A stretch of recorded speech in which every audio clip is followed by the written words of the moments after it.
Listen to this public service announcement. There would be a town hall meeting with His Excellency, the Indomitable Governor of Abia State, Dr. Alex Choma Otti, on Saturday, the 20th of April 2024. Time 2 p.m. to 5 p.m. Venue IQ Event Center, 13711 Old Annapolis Road, Suite 104 Bowie, Maryland 20720. USA. Come, let's share ideas, discuss and join Dr. Alex Otti in transforming Abia State into the new Abia Dubai. This message is from Abia State Diaspora Commission to Abia State citizens and Nigerians in diaspora. God bless Abia State.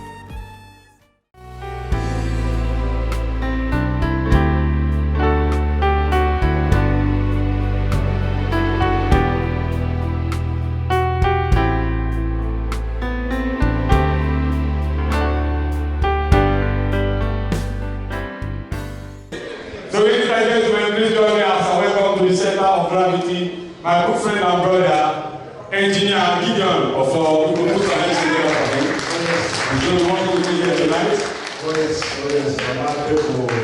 Good evening, everyone. Again, my name is Engineer Gideon of I am from Buramu, in the Swahili of Imo State. Indeed, I will so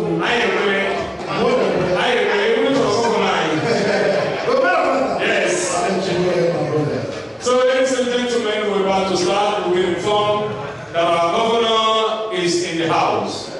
So, yes, we're informed that our governor is in the house. If you are among the delegates or the organizers that are supposed to help usher him in, please make your way towards the entrance of the hall so we can get the governor ready to make his entrance. But before we move forward, I think it is important for us, it's very, very important for us to thank the couple that has given us this wonderful arena for this event. Ladies and gentlemen, I would like to extend our thanks to Dr. and Dr. Mrs. Drew Onyemalu for giving us this wonderful arena for today's event. Hello. So, ladies and gentlemen, I would like to get the signal.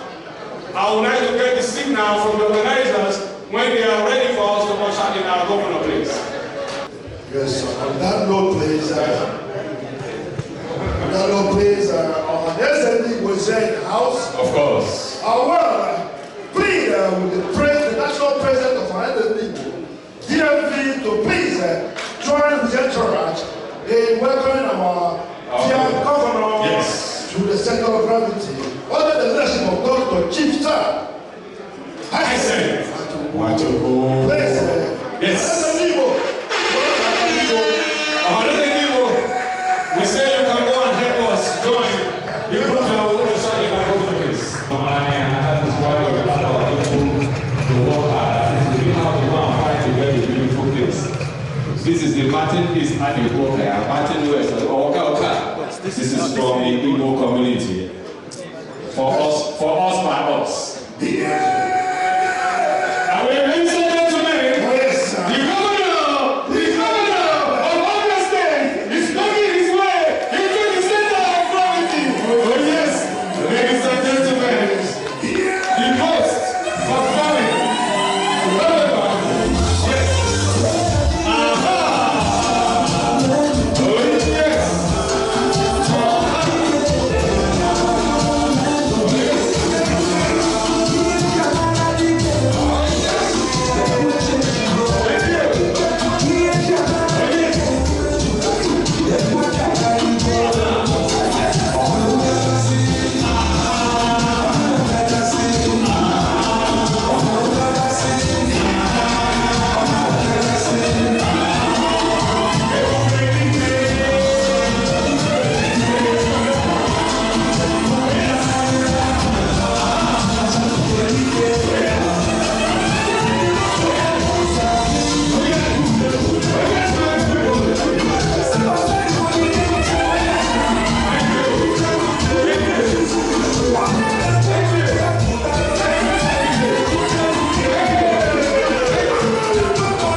appreciate you. Let us regain our seats. Let us regain our seats. Let us regain our seats. Now, ladies and gentlemen, I understand why we are all excited. And there's a good reason for that. Inherent marriage, man, when something is good, it's good. We are here, when you look at the cross-section of the people in the house, you see that it's not only Abians that are here today. The entire Southeast is well represented here today. Yes, and you have some of our friends from Edo State. We have some of our friends from Edo State and even some of our Udua brothers and sisters here today. They are here to acknowledge that we have a performing governor in our midst. Ladies and gentlemen, put your hands together for the sitting governor of Abia State. Yes. Ladies and gentlemen, brothers and sisters, boys and girls, officially, I present to you the governor of Abia State, Dr. Otti, in the house, the governor of Southeastern Nigeria. May we put our hands together, please? Thank you. Thank you. So folks, do us a favor. Now, please do us a favor, organizers. We would like you to serve, to point out one person that will be collaborating with us so we don't get any misinformation here tonight. Please.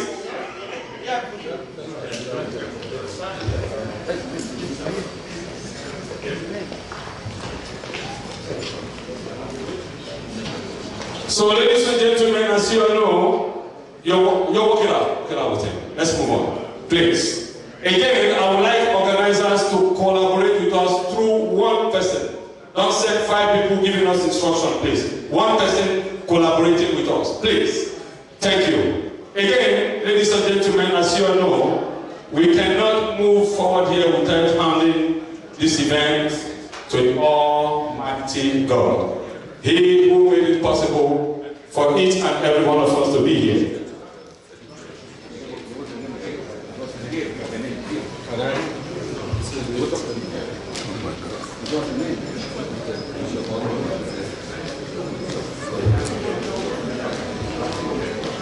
Ladies and gentlemen, as you all know, we will hand this over. Now, ladies and gentlemen, as I was saying earlier, we cannot move further here without handing this event over to the Almighty God. And to perform this segment of tonight's event, I will hand this microphone over to Bishop Sunday Onoha for the opening prayers. My bishop, over to you, sir. Let's pray. Our loving God, we give you thanks for a day like this. And from various parts of the world, you have assembled us in this place to celebrate our own and to seek for our common good for tomorrow. Into your able hands, we commit our gathering. So be present with us. In Jesus' name we pray. Amen. Now, ladies and gentlemen, thank you, my bishop. Ladies and gentlemen, the next item on our program will be the national anthem of Nigeria and the United States. Mr. DJ, I don't know if you're ready for that. Please let me know once you're ready. Once again, ladies and gentlemen, I can understand our excitement. We have every reason to be excited, especially all of us from the Southeast. We spent over 24 years performing governor in all these 5 states. And today, we are blessed with one. So I understand why we are all excited. I, as a man from Abia State, I will say that the Lord has answered our prayers. Yes. Amen. Yes. The Lord has answered our prayer. Mr. DJ, I'm still waiting for you with the national anthem. If it's going to take, are you ready for it? If you're not ready, I can move to the next item, please. Are you ready? Yes. Ladies and gentlemen, let us all rise for the national anthem, please. Thank you.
Ladies and gentlemen, as you all know, when you come to an Igbo man's house, the only way you can rest assured that you are welcome is when you are presented with a coconut.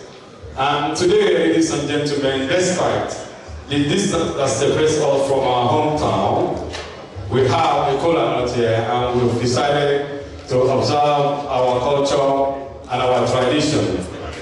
Yes, so ladies and gentlemen, to perform this segment of tonight's event, I would like to call our brother, Master Charles Onyado, to come out, ladies and gentlemen, with the coconut, please. Master Charles Onyado, this is your time to present the coconut. Thank you. The coconut.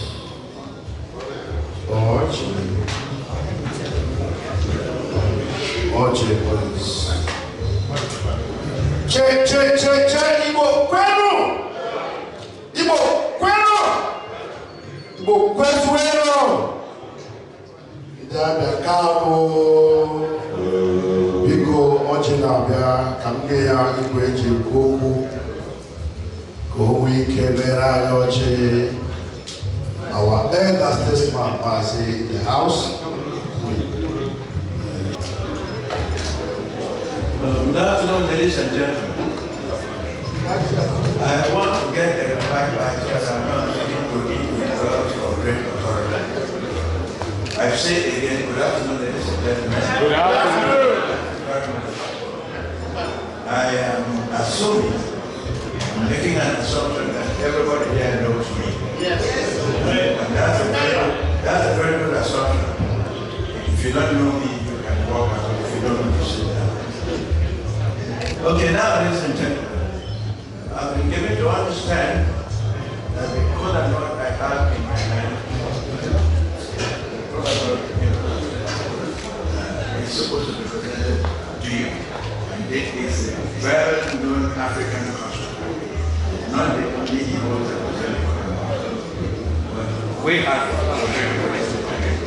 And the Igbo colonel, as you all know, you understand the English language. We're going to do it in a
Ladies and gentlemen, the next anthem on our program here tonight is the official introduction of the governor. Ladies and gentlemen, the man that has been charged to do so here tonight is no other person than Mazi Barrister Gay. Put your hands together for him, ladies and gentlemen. Thank you. Good afternoon, very distinguished ladies and gentlemen. This is the simplest assignment to introduce indefatigable governor, Dr. Alex Otti. In law, we say res ipsa loquitur. He speaks for himself. He doesn't need any further introduction than what we all know him to be and what he does, which speaks for him too. And it's very instructive that when the governor was invited to John Hopkins School of Advanced International Studies to present a very topical lead paper, one of the things he requested was that he wanted to also meet with his people. So this gathering is that. We've had governors in the past, top Nigerians that have come and left. And so we can't thank you enough, Your Excellency, sir, for this. And, you might want to know how he has been dragged here and there. And he has met every event that has been requested to attend, even those solicited and unsolicited. So we came a bit late from the time we told him 2 to 5 because it was held up some. So without wasting so much time, because we have just less than 2 hours to be here, please, the governor of Abia State, on his immediate left is our daughter, who is the councilwoman for the Bui District 4, Roxy Ogechi Ndebomado. Thank you. Together with our team here of of very prominent Abians, both residents in the DMV and within the country, have worked assiduously very hard to put this together. So we can't thank you enough. And with Roxy is the state attorney here with us, is Aisha. Pray for her. With the governor is the Honorable Commissioner for Power and Public Utilities, who is also one of you when the governor pushed him. And he's working physically with the governor in Abia. And of course, generally with everyone. We have Engineer Ikechi Monday. Thank you, Engineer. On governor's immediate right, it's a very top clergy. One-time presidential advisor, one-time political juggernaut too, but a very top spiritual leader, Bishop Sunday Ndugo Anoha, who came all the way from Texas. Thank you, Bishop, in the house. And the next speaker is Dr. Eme Okoro, former Secretary to the Government of Abia State, who also came from Houston, Texas, is on his right. Dr. Okoro, welcome to Washington, D.C. And before I just hand back the mic, I've just noticed also a very prominent Nigerian, Abian, a Marylander, and who is doing work right now in Abia with the governor, the mayor of Isialangwa South. He is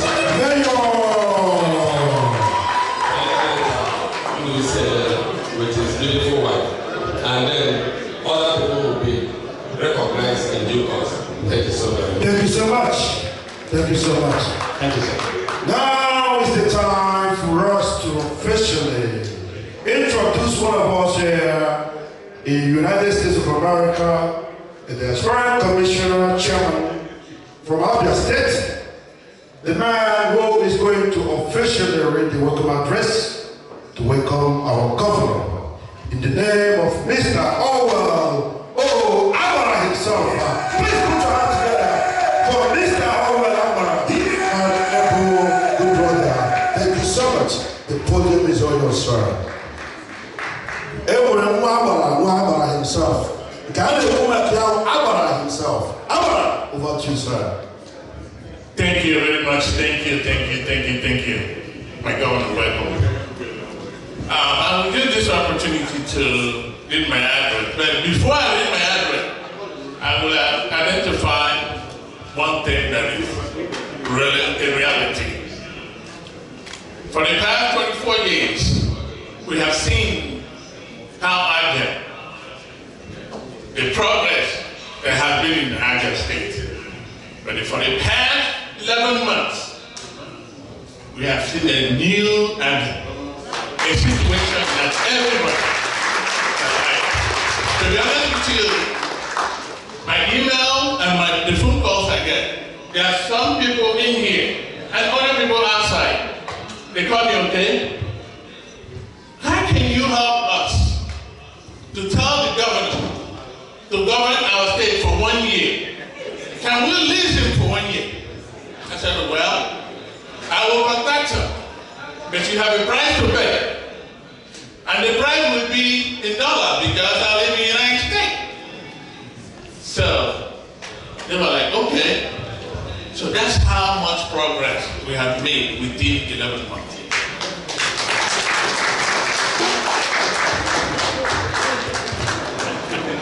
And I will read my address. And the address is, heading of the address says, excuse me, can everybody be quiet? Okay, thank you. Strengthening Abia State global community. The role of the diaspora. Good afternoon, everyone. Welcome, Dr. Alex Otti, OFR, to Washington, D.C., the seat of American government.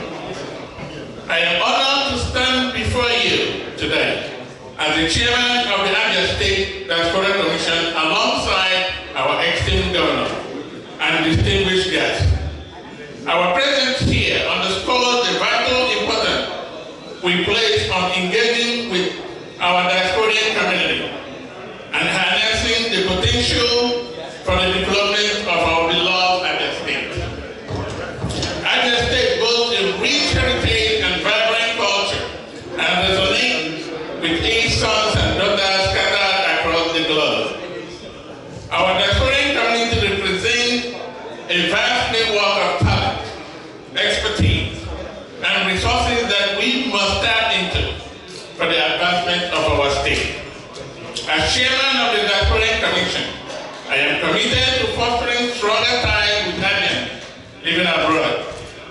Our diaspora members are not spectators.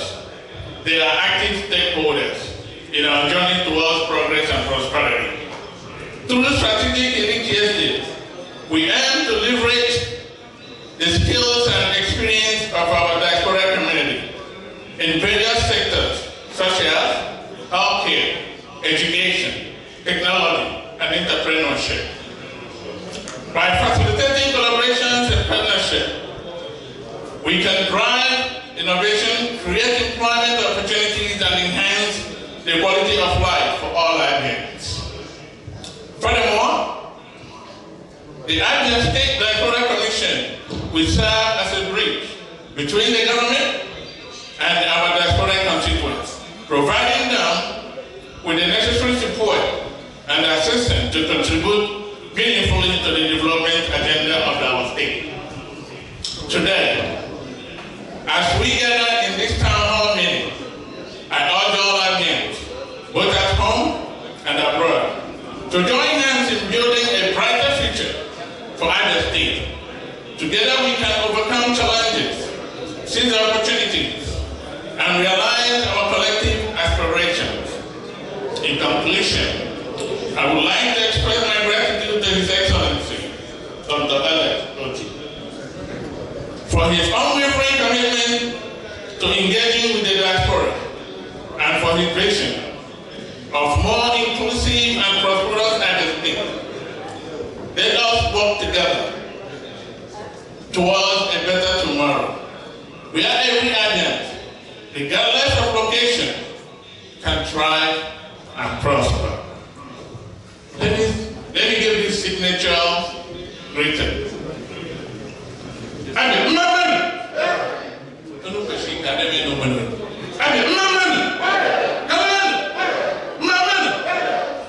America, hi. Thank you very much. Thank you. Thank you. Thank you. So, ladies and gentlemen, you got it all.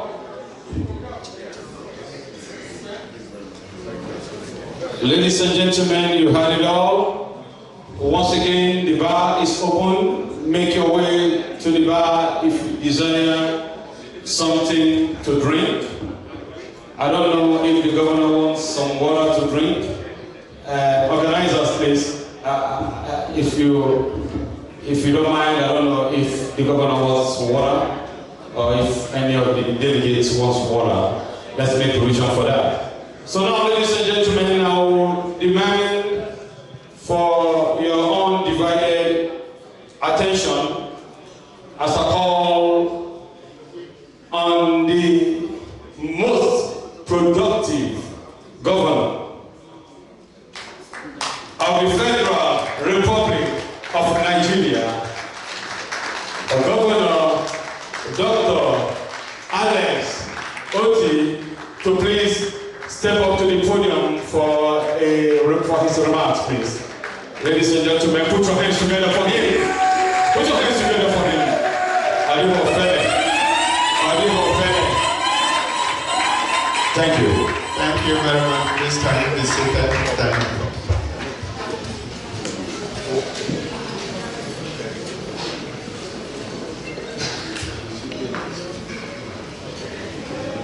The Honorable Commissioner,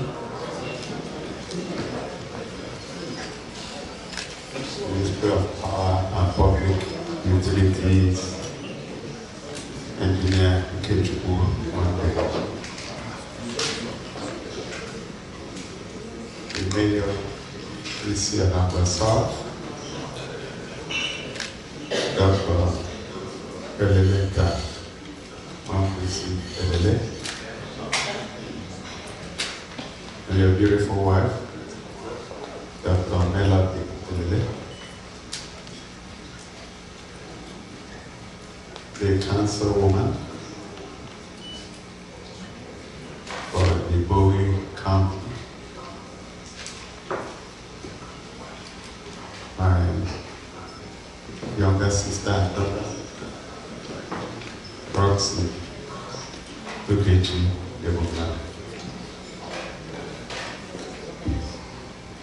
my Lord Bishop Sunday Luku Anwat, the former secretary to the state government of Abia State, Dr. Amy Ukuru, former commissioner,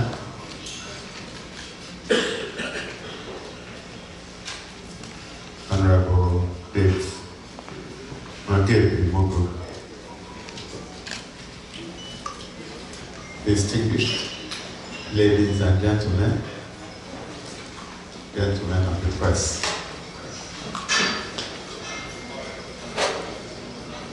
Igbo, Mmano, Keleno, Adu, Mmano, Keleno, Muano, Rieno.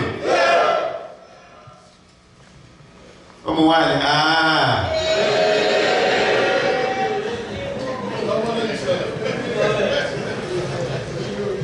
Let me also recognize Professor Joseph Asike, who was the immediate past Chief of Staff to the former Governor of Anambra State. I will see here with us. Thank you for joining us. I want to say a big thank you to the organizers of this program. And I'd like to thank the chairman of the Abia State Diaspora Commission, Mr. Albert Awa.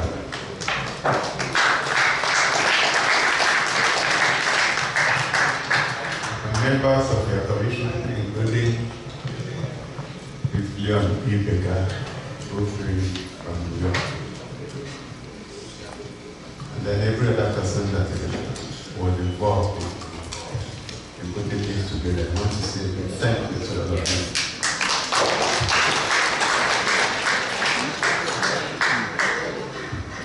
And I'd like to appreciate all the positive comments that you have made.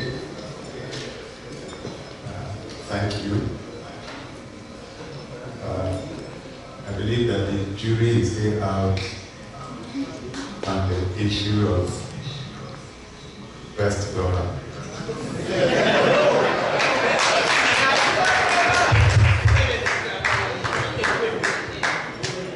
We are just 10 months and 20 days in office.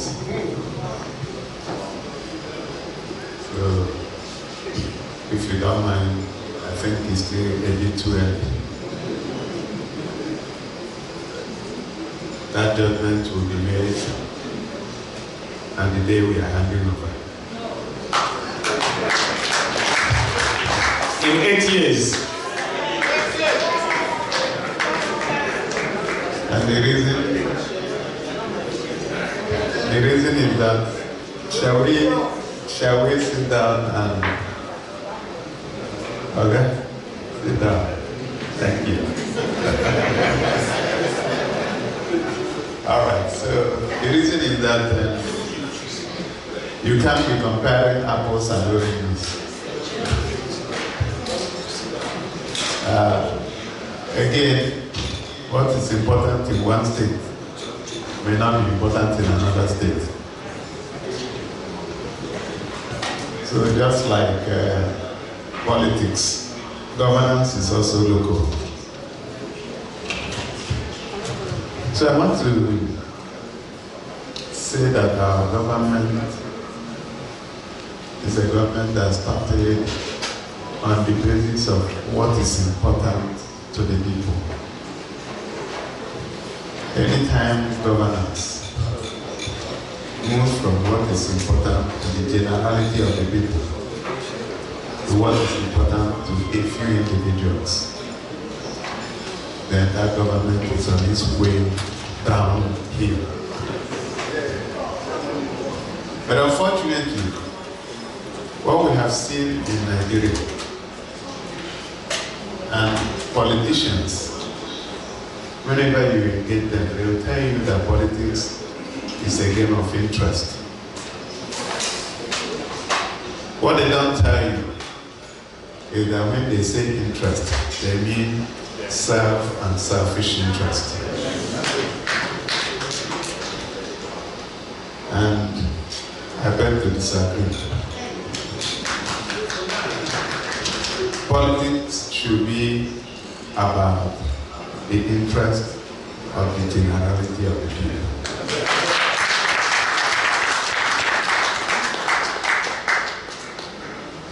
We have also seen a lot of instances where people come into politics and then become a niche and the resources of the people. I also disagree. And I believe that if you want to offer yourself to serve, you should have done something somewhere. You should have a track record. And you should have a job. So people see politics in our mind as a business. Politics is not a business. If you want to do business, you should leave politics and go and do business.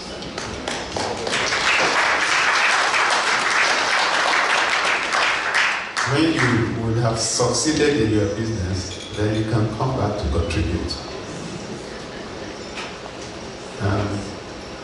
My message to all of us is that we need to get involved in one way or the other. We need to show interest. I think it was Charles de Gaulle that said that politics is too important to be left in the hands of politicians.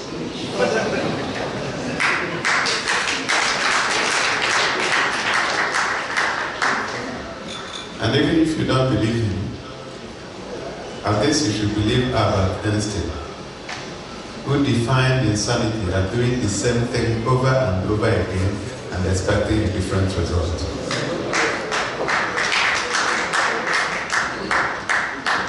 So on the basis of that, I would like to thank all of you who came out in your numbers to support us last year when we were in the campaign trail. We got a lot of support. Some people actually mobilized, raised money, and sent money home. Because it's also expensive to run for election. Not just in Nigeria, but even here where we are. So I just want to say thank you to all of you who gave your support one way or the other. You may not have contributed money, and you didn't need to. Some of you took to your handles, Facebook, Twitter, Instagram, fighting and educating people. Some of you made those phone calls to the people at home to say, let us not be insane people as defined by Albert Einstein. Let us do something different. Of course, we must also acknowledge the work that our people have been doing since some of us showed interest in politics as far back as 2015. So our history and the challenges and everything that we have gone through are not necessarily because we chose that path. Those who follow will agree that in 2015, it was my first time of contesting, that we won that election. Yes.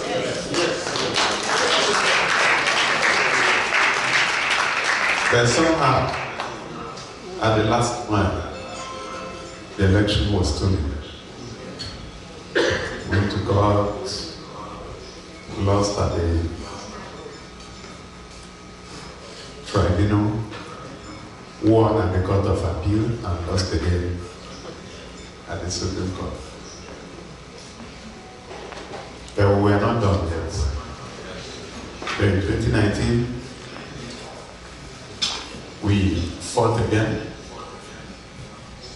That again didn't go well. But somehow, we received support from everyone to continue with the fight. In 2023, God showed his hands.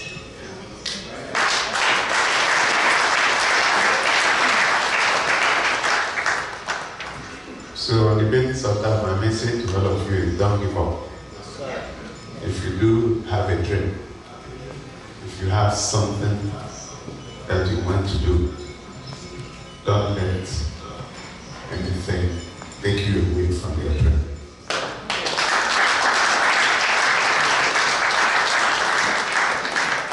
Because if it didn't happen yesterday, it may happen today. And if it didn't happen today, it may happen tomorrow. So all we pray is for you to be healthy and alive.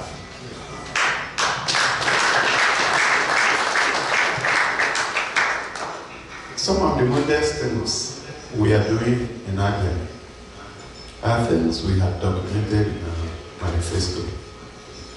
So we are just following our manifesto. But before we put pen to paper to produce a manifesto, we spend time speaking to our people to understand what they wanted. And I can assure you that once we continue to preside over the affairs of the state, the vision that was documented, I'm sure those of you who read the Bible will remember, I think it was Bishop, who was it?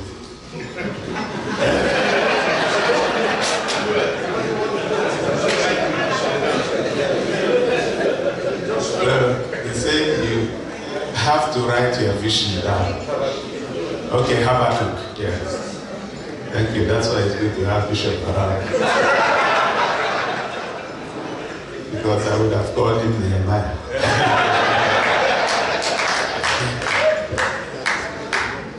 So he said you should write the vision down.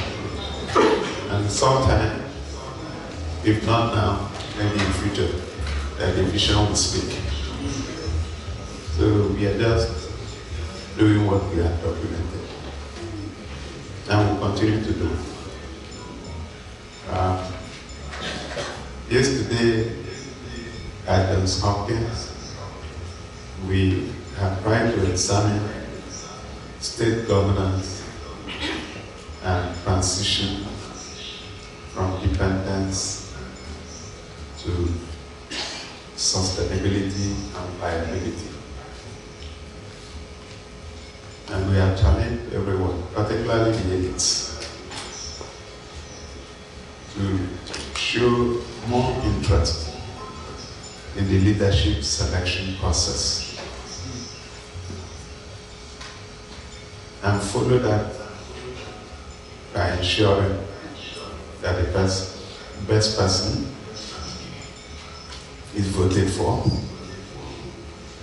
and from there to ensure that the votes count and are counted and the right thing is done. It would be very easy to say, oh, that's the problem of Nigeria, where after you have voted, the vote may not count. We will not argue with you. But we just want to remind you that even where we are standing, even as recently as a few years ago, votes almost did not count yet.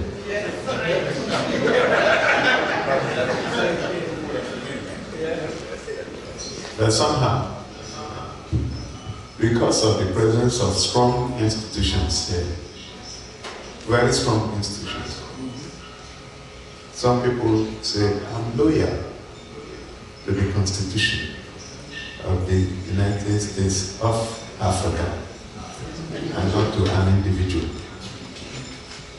And things started turning around.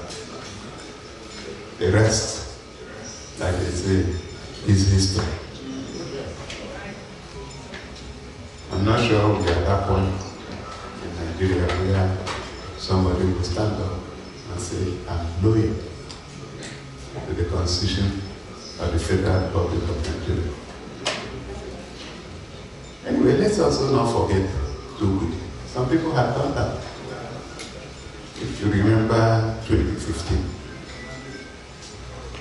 where the sitting president lost an election. It was because some people insisted that votes must count. Don't ask me what happened after that. So we must actually show interest. Ensure that the people who we hand over leadership to are people who are committed, who have a vision, who are compassionate, who want people to smile. It's only when we do that that we can say we're making progress with democracy.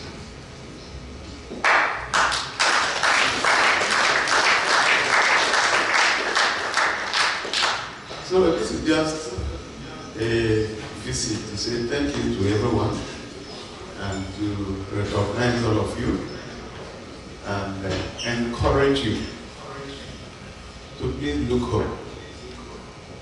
I know a lot of you have been doing a lot, but you can still do more. Hope is still hope. By the time you finish, you will be headed home. Dead or alive.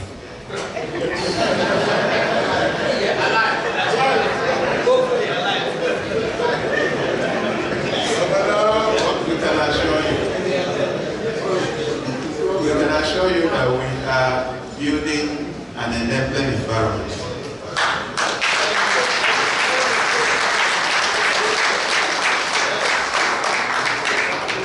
So that enabling environment will encourage your businesses, will support your initiatives and your dreams. It's not just to come and build a house, even though we also have a project to support those who want to build homes. We have identified 2 locations where we call Diaspora cities.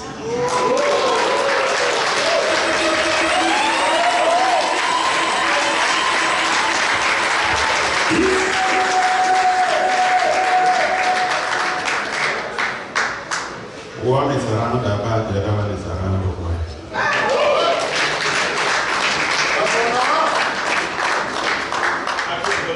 Those cities are going to be cities that people like you and I will be happy to live. So the details we are still working on, that we have identified and actually acquired the land.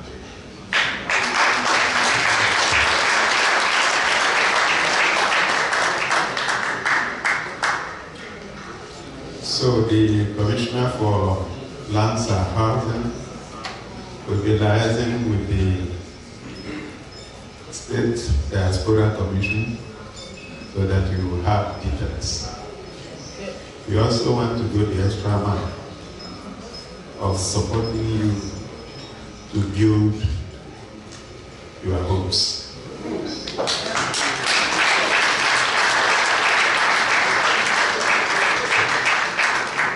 We are not unaware of people's challenges when they rely on brothers, sisters, friends, relations, even parents to build houses for them. by the time they visit, even the location of the property will be in contention.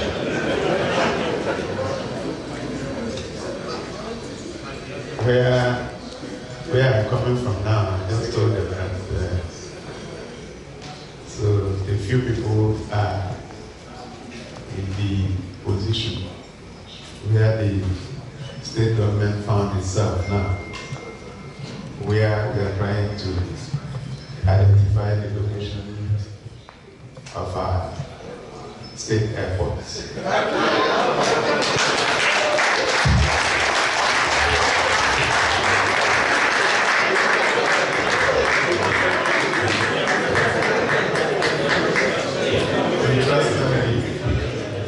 All the money for the airport has been paid.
That 9.3 billion naira was paid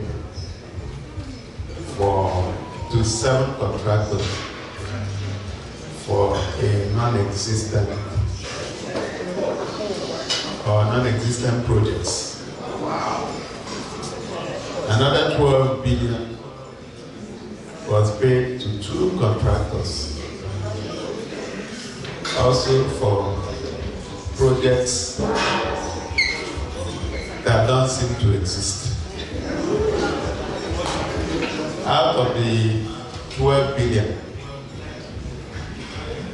specifically on the 25th of September 2020, that's almost 4 years ago, 10 billion was paid to a contractor for the construction of the Abia State Airport. And so by the time we saw that it would be 10 billion, that's a lot of money. And if you look at 2020 prices, including exchange rate, then you will know it's a whole lot more dollars than it will be today. So as I said, since we got a report that we've been trying to locate the airport.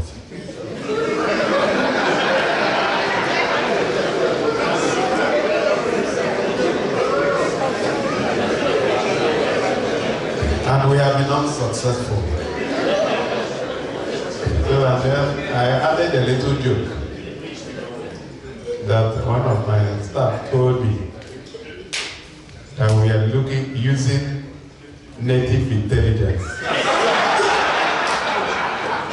to look for the airport. That what is happening around here now is artificial intelligence. And with artificial intelligence, that we may locate the airport somewhere in the outer space. All right, so, and then the moral of this story, which is a real story, is that we should not elect people or put people in power whose objective is to come and steal money. That's what it is. You can call it corruption or whatever. It's stealing on an industrial scale. So we need to get interested. So I'd like to thank all of you for turning out in your numbers today to be part of what we're doing. I want you to enlighten with the Diaspora Commission. Begin to think of what you can support us at home to do. We are not asking for money. We don't need freebies. We don't beg. We are asking for partnership.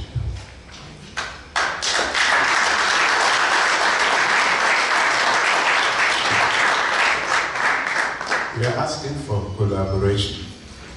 Some of you run successful healthcare practices here.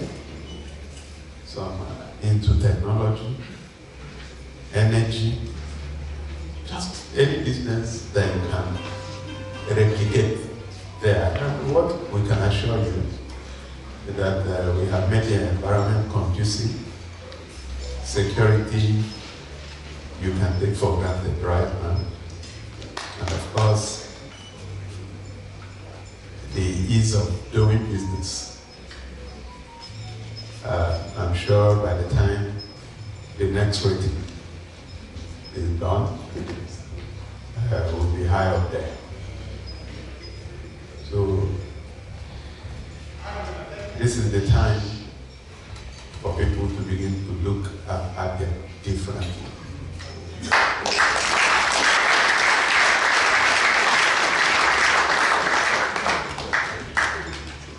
You can be sure you have very strong, skilled, and talented labor force. So that won't be your problem. The details we can always work out.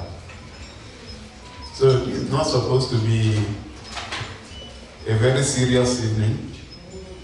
I think it's an evening where we relax. Town hall meetings are supposed to be multilateral.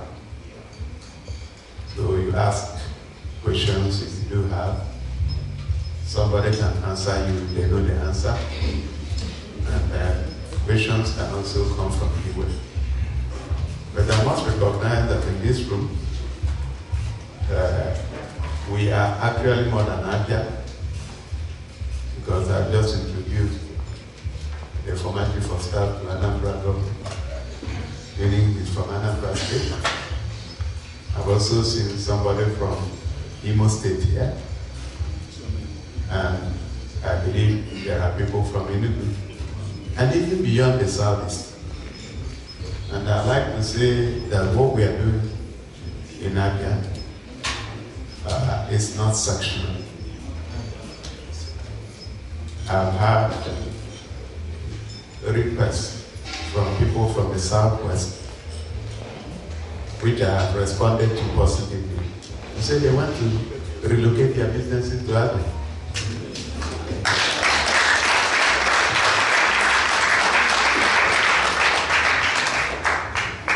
So, distinguished ladies and gentlemen, let me thank you for listening and assure you that Abia is open for business.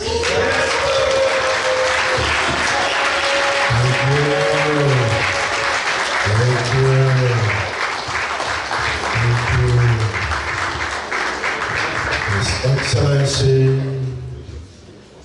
Executive Governor of Abia State, Dr. Otti. Thank you so much. Thank you so much.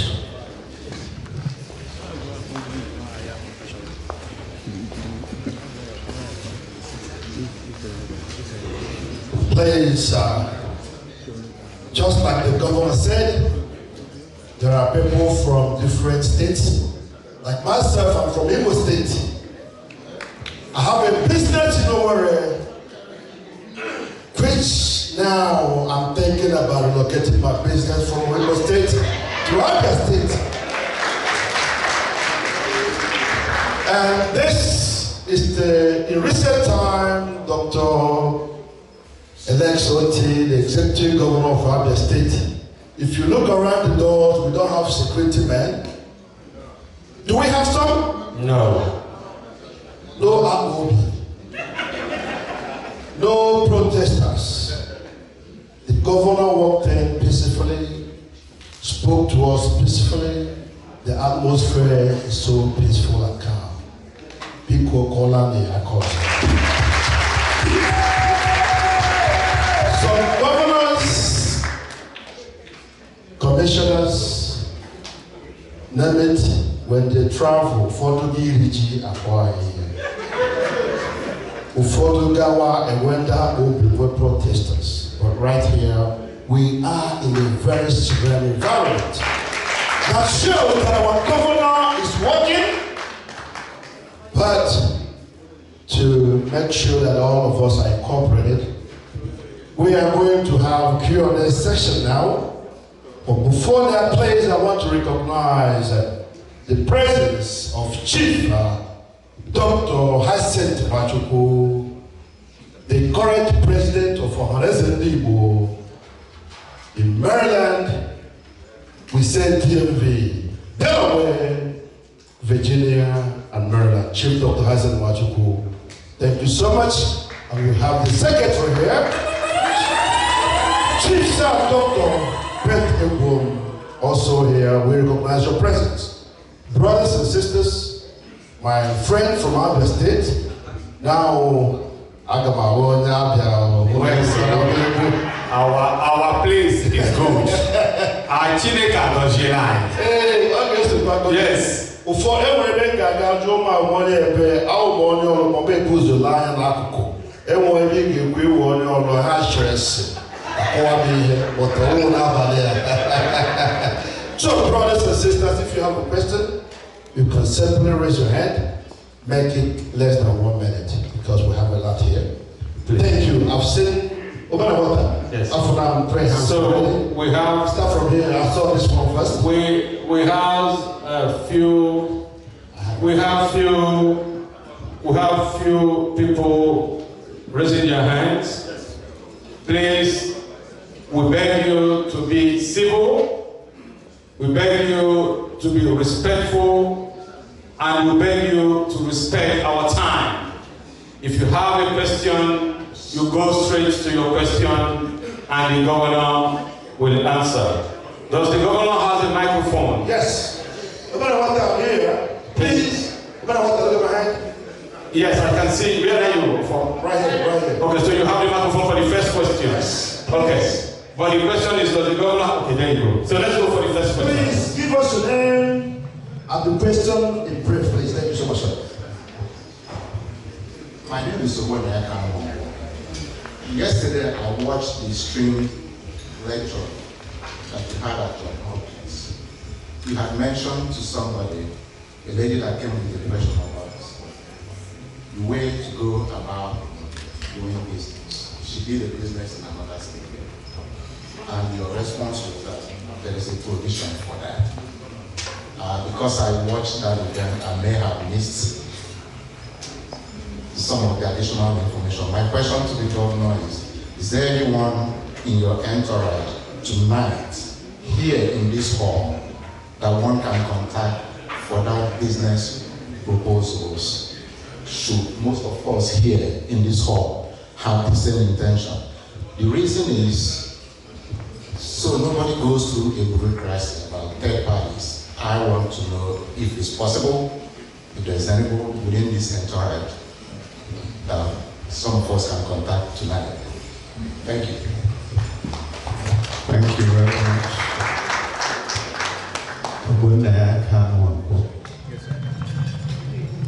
Are you related to the footballer? No, I'm not related to the footballer. All right, the footballer is also part of our government. He's the chairman of the I was going to say that his brother is there. All right, so the gentleman, Mr. Alman Agba, resides here in the US, and he's the chairman of the Diaspora Commission. You are safer dealing with him. He is part of the government and is closer to you here. I do have just two of my staff that are here with me. Part of the reason why we are able to do some of the things that we have done is because we manage cost of governance.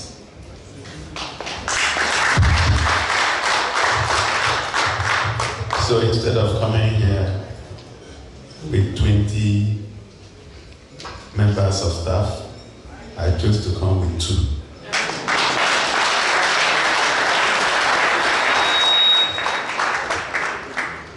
But their numbers are also available. So just in case you want to speak to them, but I think you are safer with the chairman and another member of the Diaspora Commission who speaks your language. Thank you. Thank you.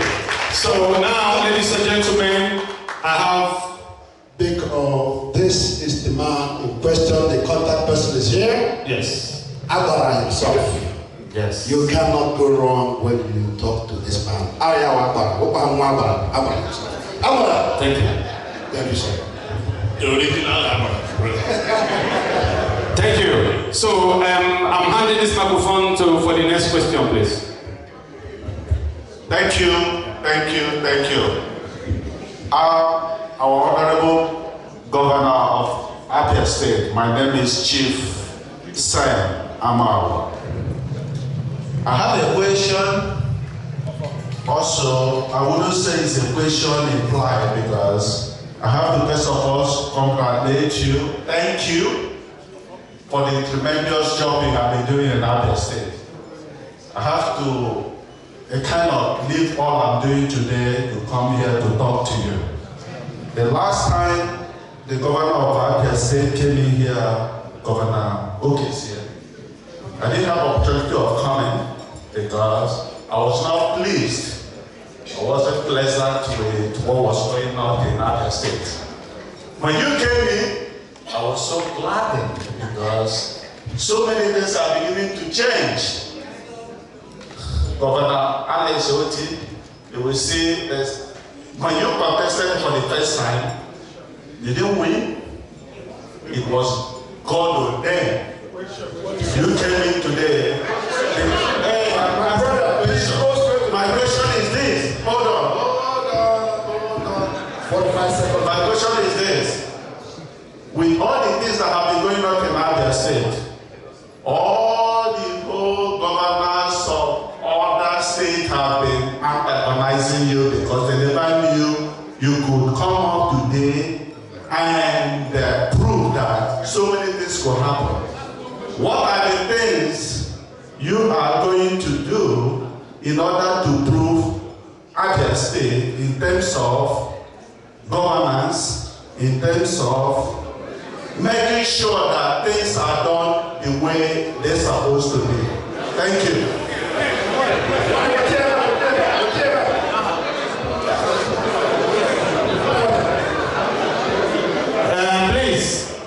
Please, folks, we all have already agreed that the governor is doing a good job so far. What we want to ask is questions that you don't have answers to yet. Who was your next person, please? The next person, please. The question is going to last for 45 seconds. Yes, sir. All right, we have to be democratic. He asked a question and made comments. So let's not hush him. But of course, since you are allowed him, so now you've set the ground rules clear. Okay, so, and I would like to thank Jifamawa for his kind comments and reassure him that there is no governor antagonizing me.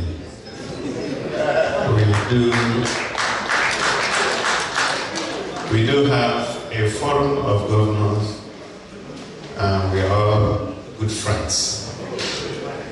And I try to avoid drifting into this place by letting us know that there is no competition.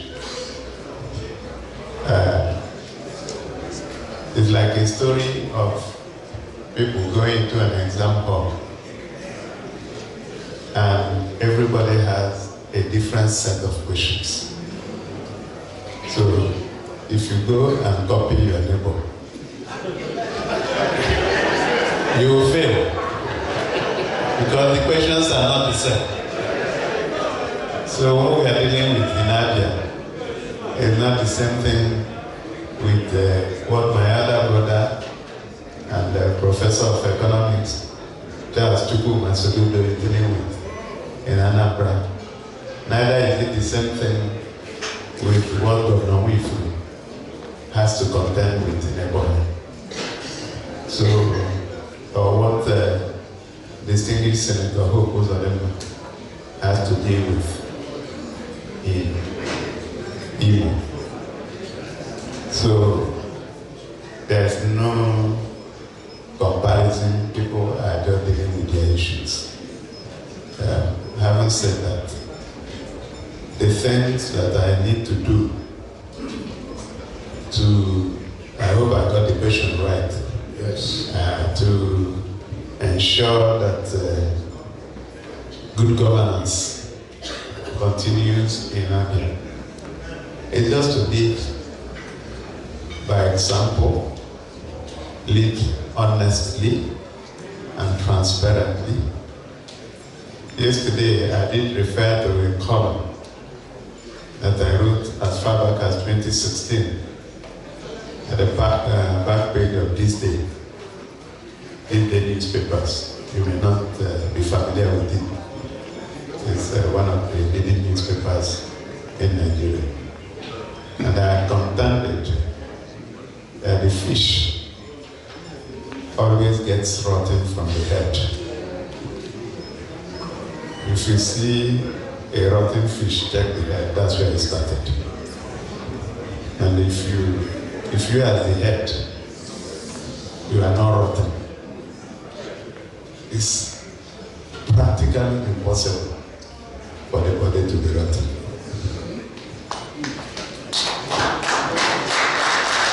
Thank you. Please, if you want to make any comment that has nothing to do with our questions and answer, you can make your way out of the hall to socialize, please. We are dividing the house. It's completely unacceptable that you will be talking while the governor is answering our question. Please, make your way to the hallway to go and socialize, please. Thank you. Thank you. The next question from there, please.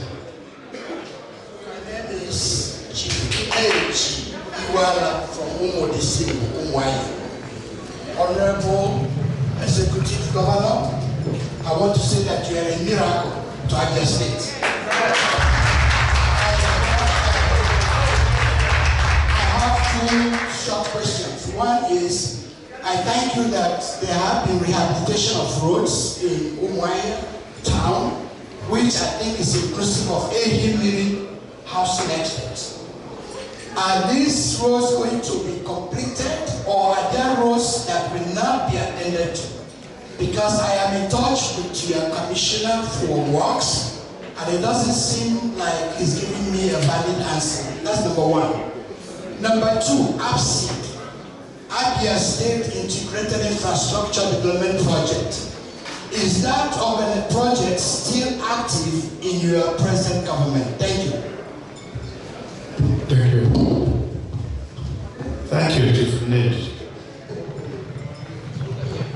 We don't start a project that we will not complete.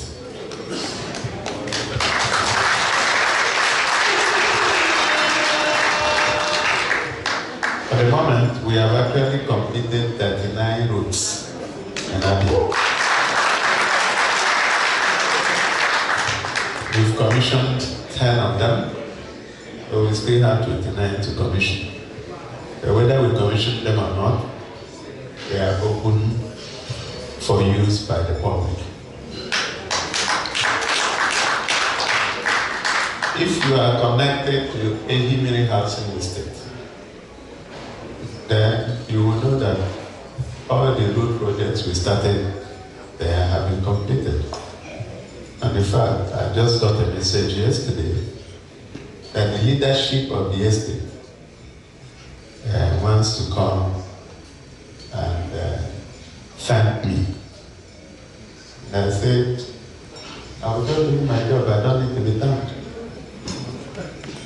So that estate is a different estate now. Your question about APSID is a very good question.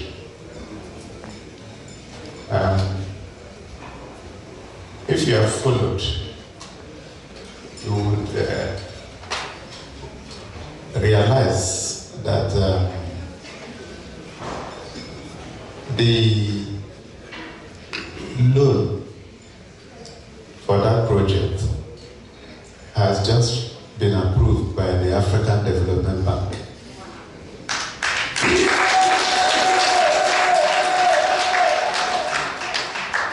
And then the Federal Executive Council has also approved that the loan be taken. So we are in the process of documentation. The money involved is $150 million. It's a project that predates us. It even predates my predecessor. It was the government of Theodore that started the project, or started looking for the money for the project. But somehow, things went wrong, and I'm happy to report that within this short period of time, we have cleared all the issues, and we are at the point of drawdown.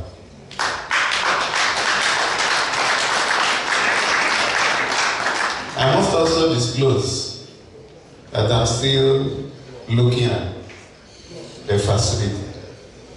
Why am I looking at the facility? Because of my background and my previous life. I understand how funding works. So I don't want to be in a hurry to take the $150 million, convert it today maybe at 1,200, and the day I'll be paying back, it will probably be 5,000. So I'm looking at options, including hedging, including dropping the money with central bank and collecting naira from them, and eventually paying them back naira while they pay the dollars.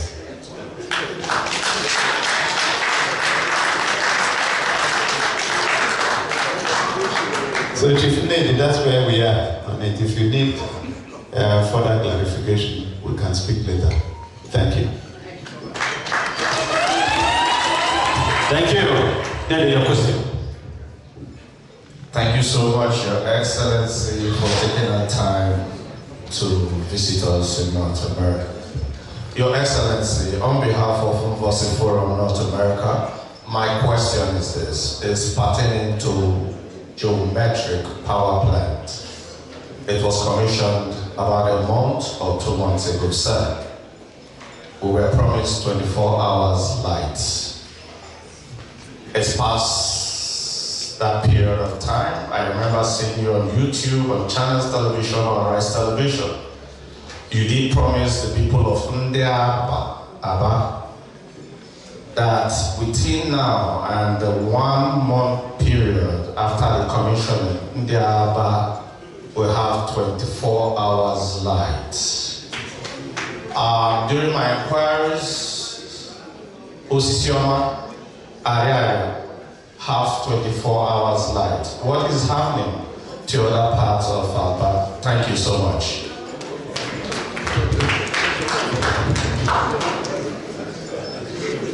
Thank you very much.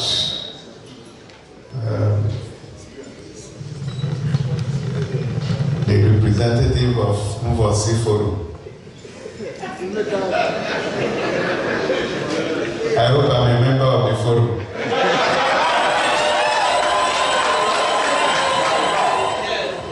Are you going to marginalize me?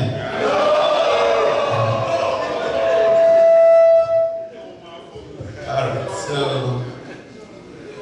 your mission is good, but unfortunately, geometric is not represented here today. So it would be wrong for me to be speaking for geometry. So what we did, like we have done for other people, is to bring level all the roadblocks and remove all the landmines so that businesses can work well. Geometric is a private power company involved in generation, transmission, and distribution. But because they operate in Abia, and it's going to benefit our people, so we gave them all the support to get them to where they are. I'm happy that you can report that Osisioma, Ariaga, and a few other places are enjoying uninterrupted power supply.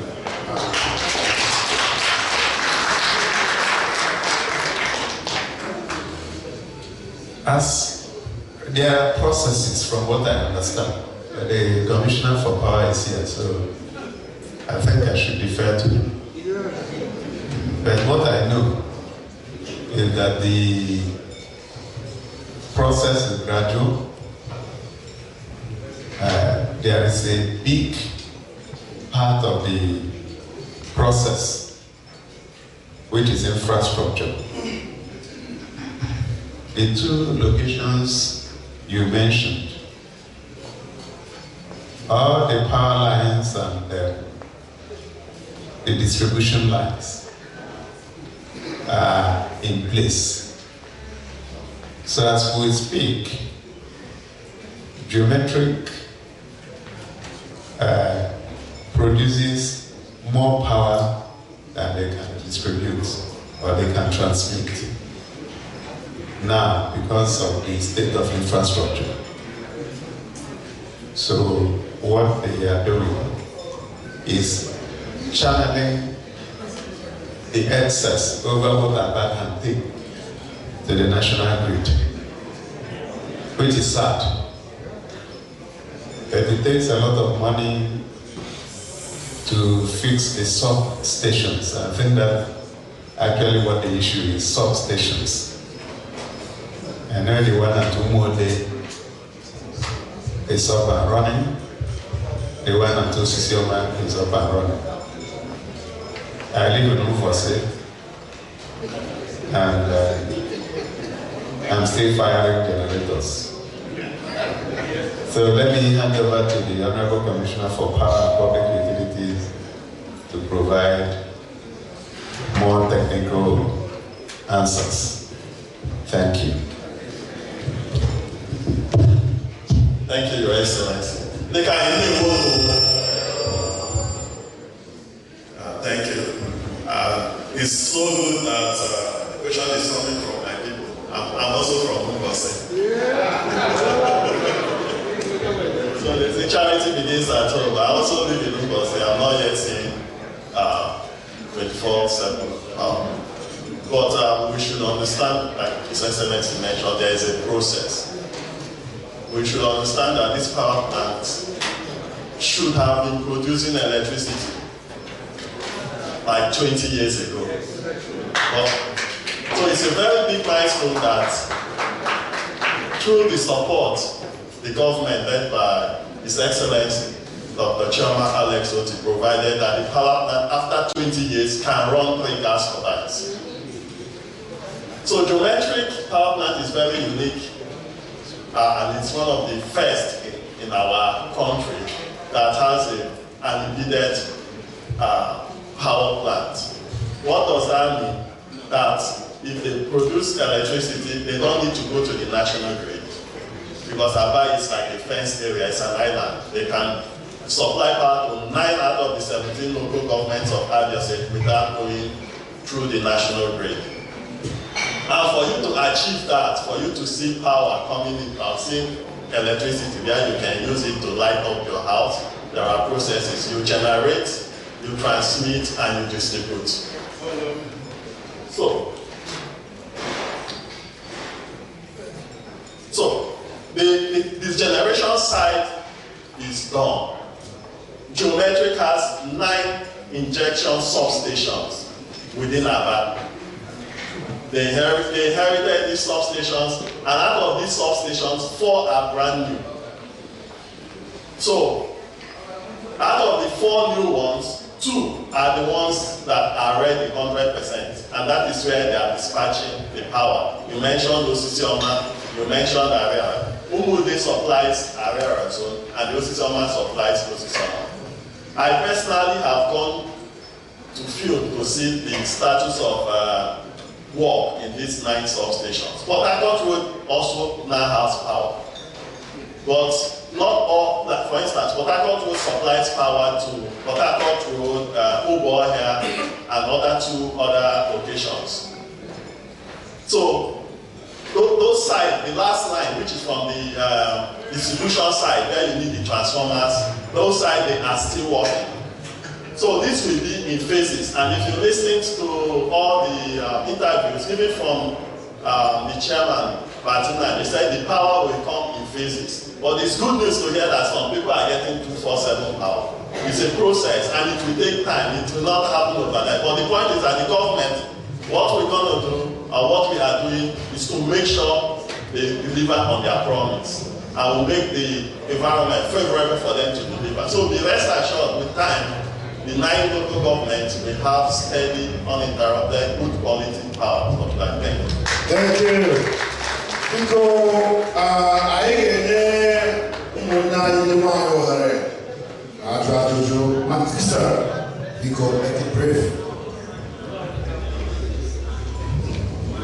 Governor, we appreciate you.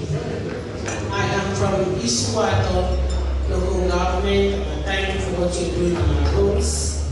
I'm also an educator. My name is Dr. Edith Oniremba.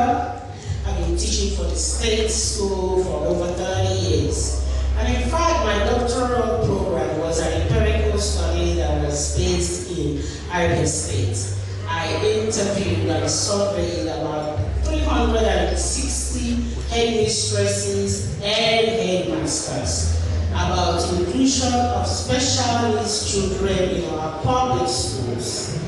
I'm sad to say that the findings was not promising. We found out that special needs of disabled children does not have any stake in our public schools. So my questions are 2. One question is, what are you doing about the deplorable state of our public schools?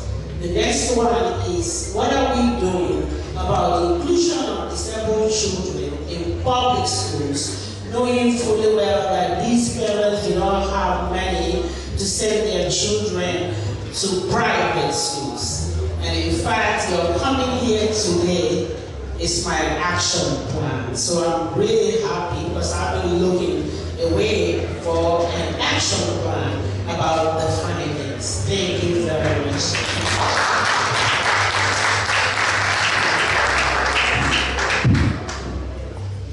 Thank you very much, Dr. Niremba.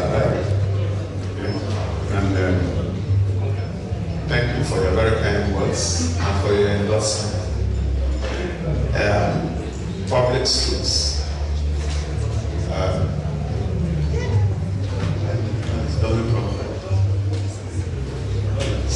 So public schools,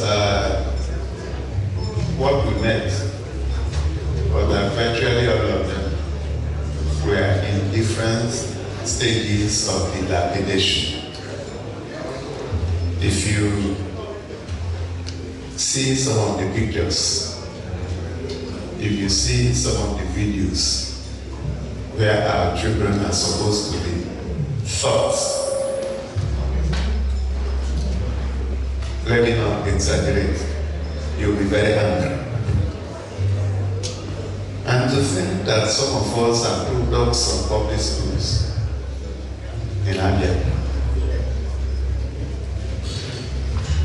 And today we expect to produce people like us in future from those kind of schools.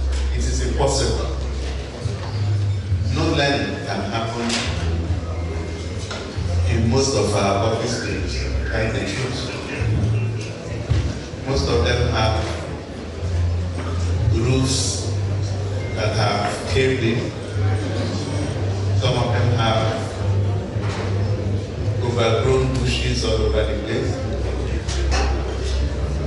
Most of them don't have seats, so students sit on the floor. So when I looked at it, I declared an emergency. Public schools, and we got in some people who helped us to come up with what we call the model schools in Abia. We sat down and we asked ourselves, what exactly do we want to see as a primary school and as a secondary school? And we went back and forth and approved a prototype. And that's the minimum standard. For secondary schools, there must be dormitories that are not too sophisticated, but neat and serve the purpose. There must be principals' quarters and teachers' quarters in the schools. There must be laboratories and libraries. There must also be technology laboratories. So just call it whatever you want to call it. But where people can actually go in, learn things like coding, machine language, and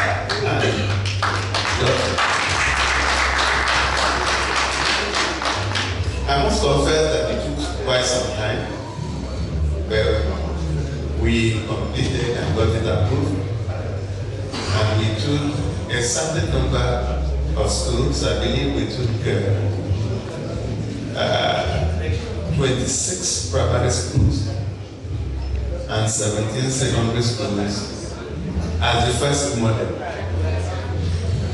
Now we have gone on full throttle, and we are doing about 272 primary schools and 51 secondary schools.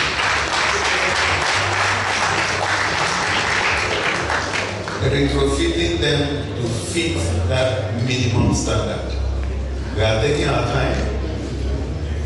You may also have heard that in our 2024 budget, that we dedicated 20% of the budget to education.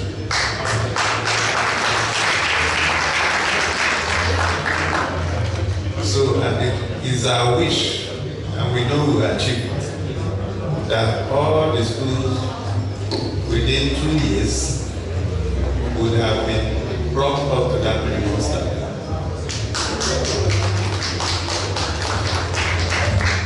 We also doing the same thing for healthcare. 15% of the budget is dedicated to healthcare. And we have received a lot of support from healthcare professionals in the US. In fact, as I was, just before I came here, the AMBA, I'm sure you know what AMBA is, or Nigerian, in North America. So there were a lot of doctors were in the final class, we are not sure whether, somewhere around 180 doctors. And they performed massive surgery. They worked day and night, and we gave them support. And a lot of people who ordinarily would not have been able to afford some of the procedures they were treated free of charge.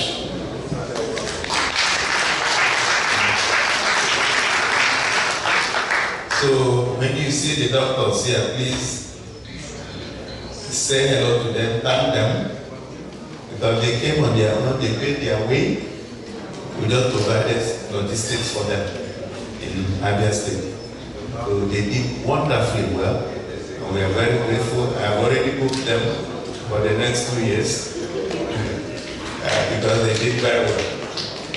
So your second question on disabled children. We are doing what people have not been doing before, and that is to make provisions for the disabled in our facilities, particularly the new ones we are building and the ones we are retrofitting. So it is a policy to ensure that the vulnerable, disabled persons living with disability are supported and catered for by government. That is the way it is here, and that's the way we want it. Thank you very much. Thank you. Because I have a question. Please, my question is this.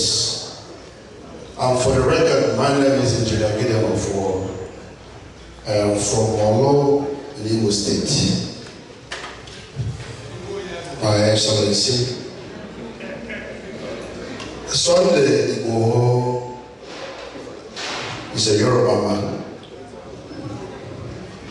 He was doing the same thing that Nnamdi Kanu was doing, agitating for liberation of his own people. Sunday Igboho was incarcerated, just like Nnamdi Kanu was. And the good thing again, Nnamdi Kanu happens to come from Abia State. Sunday Igboho's case has been squashed, dismissed, and is now a free man. Unfortunately, our brother Nnamdi Kanu is still incarcerated. Sir, what are the things the Igbo governors, especially Abia State governor, is doing to make sure Nnamdi Kanu's fate is going to be as good as that of Sunday Igboho? That's number one. Number two, my mother is in Nigeria. When I told her that I was coming here today, she said I should ask the governor. Governor Biko, governor of Abia State, Nigeria, Money Biko. Biko, governor, my mother, her name was Mrs. Cecilia Ofo. Austin John, in on TV name in Abia State. That was one name, I'm joking, thank you very much.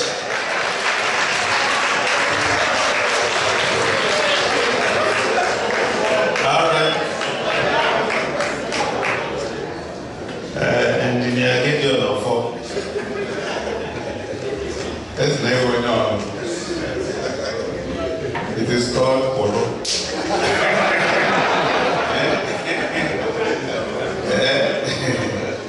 All right, so thank you for your questions.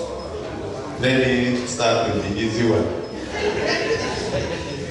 The one from your mother. Mrs. Ofo. I take that as compliment, and I would like you to tell her that I'm grateful. Other than that, you was quite well. But you know, my father taught me that money is only useful to the extent that you deploy it reasonably.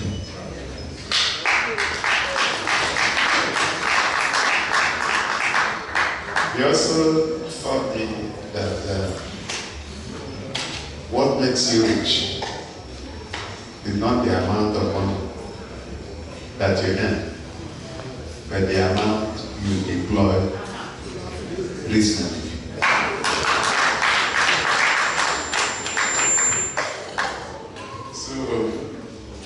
What has happened is that we started by sitting down. You know, there's something about planning. Then they say that failing to plan is planning to fail.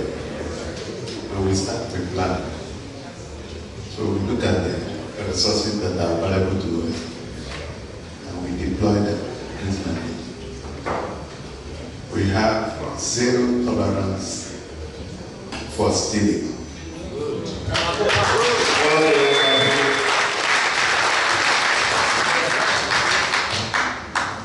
If we catch you stealing,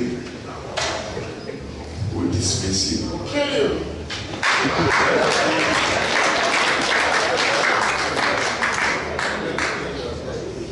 And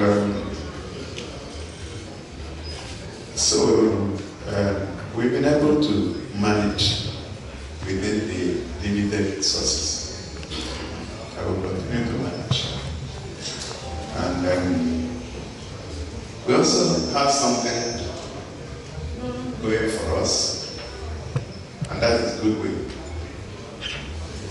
So I'll give you an instance. You know, Julian Bayer is easily the biggest construction company in Nigeria. The CEO told me that it was only me that could get them to flag off a project and go to work without receiving a dime.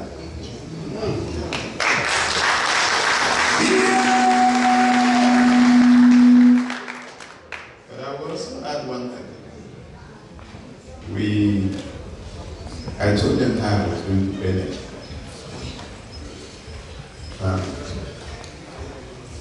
It was going to be in installments. And by the end of January, I would have paid 30%. Because the flag off was in October, and they started in November. I said, I'll pay by January, by November, December, and by the engineer of fire, you listening? Because you are the one that asked the question. All right, so, and I said I will pay 10% by the end of November, 10% by the end of December, and 10% by the end of January. And that will be the 30% they wanted me to pay up front. So they took my words and they started early November.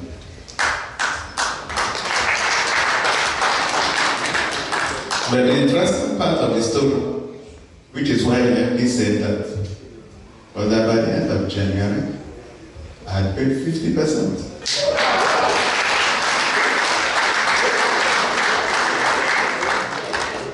So, and they now redoubled efforts, and they said they will deliver Port Harcourt Road instead of June 2025 by December 2024. So they are working on it.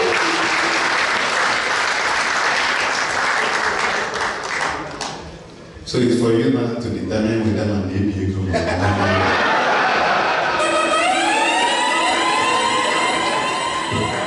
Now, on the question of Nnamdi Kanu, I can assure you that we are doing everything that needs to be done. And I wouldn't want to jeopardize the efforts that we're making by responding directly to the question or telling you what we're doing.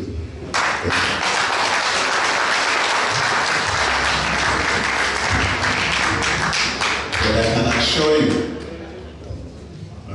that we're not sleeping over it. And I think the complication is that the matter went to court in the first instance. But I'm reasonably assured that the matter will be resolved soon. Thank you. Thank you.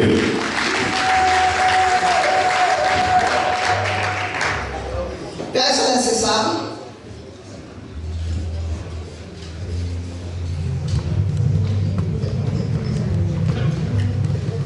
Your Excellency, my name is Nkoleka Kalusi. I'm from Monasaga, Amofia, Abia State.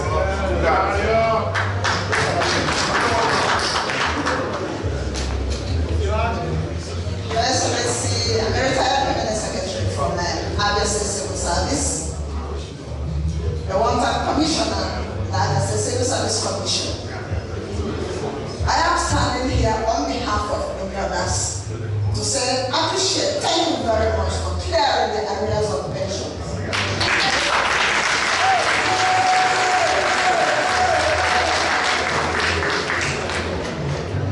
Thank you, Your Excellency. There is an adage, you can go to the walls. We are praying, looking forward that we will eventually clear and contaminate. I'm thanking you once again for the promise that with effect from April, you will be paying us full pension every month. Your Excellency, that too much. Excellent is perfection. Thank you, Your Excellency, for achieving that which others failed, putting smiles on our faces, saving majority souls. Thank you, Your Excellency. We will continue to pray for you. We will make a success. More than. There is a big project, the World Bank project, that failed along the line.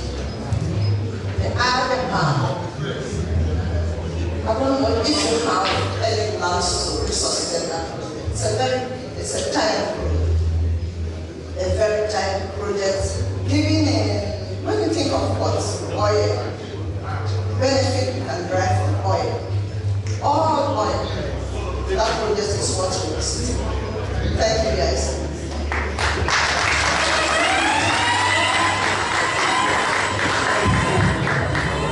Thank you, Mrs. Nkoleka Kalu.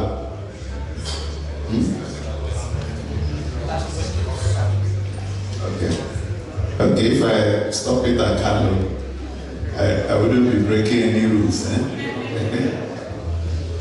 Thank you for your very kind comments and for thanking us.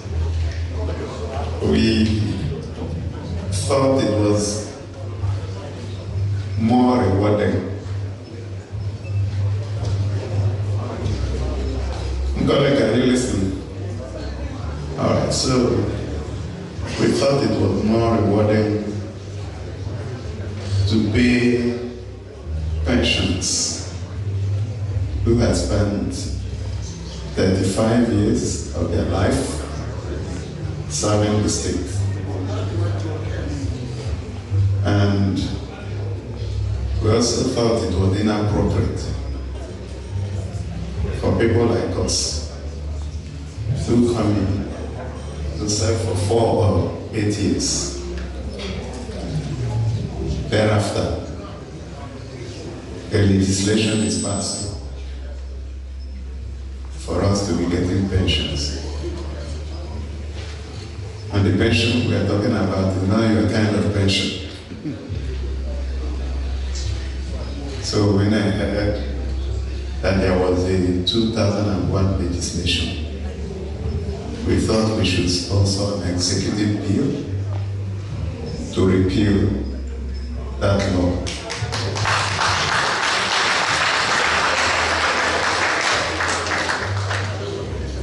The House of Assembly saw with us and went through the process and repealed the law. So, all the savings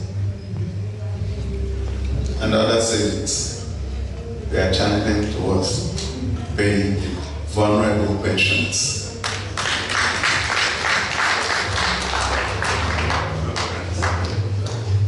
Shortly before swearing, I attended a burial in Bende of a retired civil servant who could have been saved if he had money to pay hospital bills. And we thought he shouldn't continue.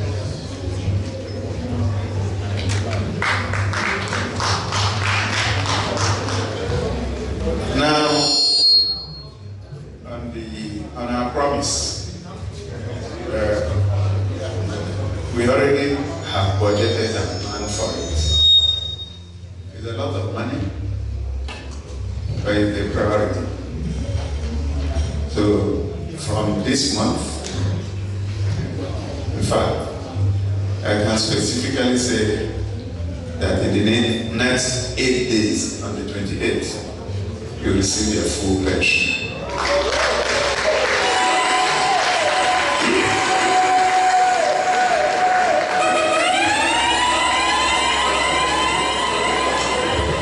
And the World Bank project,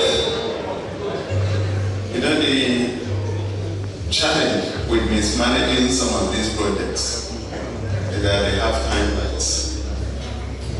And once the government take advantage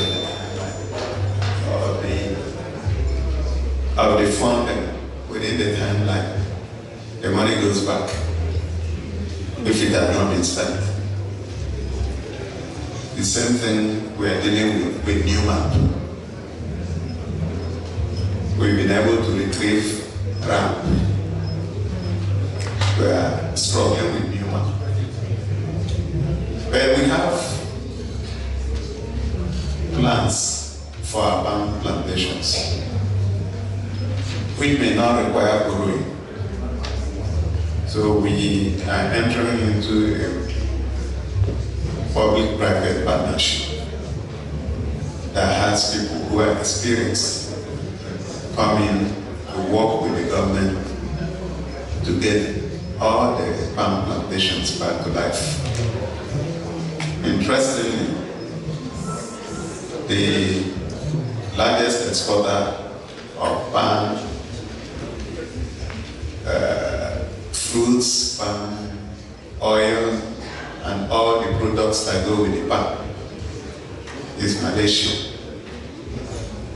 Stories have it that the seedling that in the 60s, 62, right? Was from Omaha. So today, somebody that came to take the seedling from us, we are now buying from him. So when I think about it, I visited Malaysia about 2012. And the Minister of Agriculture then, showed me their palm plantations. And he showed me that they were able to make 180 products from a palm tree. Everything on that tree was useful. Is it of course we know the fruits, the bulb, the tree, and then just everything was useful. So you can be sure that we're going to work on getting our palm plantations back to life with improved seedlings. So I don't know if I've answered your question. Yes. Thank you very much. Please. We only have we have a brother from Benue State. Benue State right now. And we have this number. You can send in your question. Your question will be answered accordingly as you send it in place. We have this gentleman from here. He is from Benue State. Let us hear from him, please. Good afternoon, everyone. Your Excellency, I'm from Benue State, as you pointed out, but I'm also an honorary Abian because I was one of the pioneer youth corpers posted to Abia at the formation of the state. I was honored to serve as the legal advisor to Aba South local government. I want to say that I noticed that it was a very, very productive state, and I became an ambassador for Abia. 20 years ago, when I went to Nigeria as the head of a US donor agency, I brought the head of my agency to Abia State. I brought him to Abia State, to Area Market, to invest in Abia State. And when he saw that place, he sent researchers, and they found out that Area Market was exporting 18 billion naira worth of goods into the West African sub-region. And so the United States government wanted to fund the mechanization and industrialization of Area Market. Unfortunately, with the Bakassi insecurity crisis, we had to abandon that project.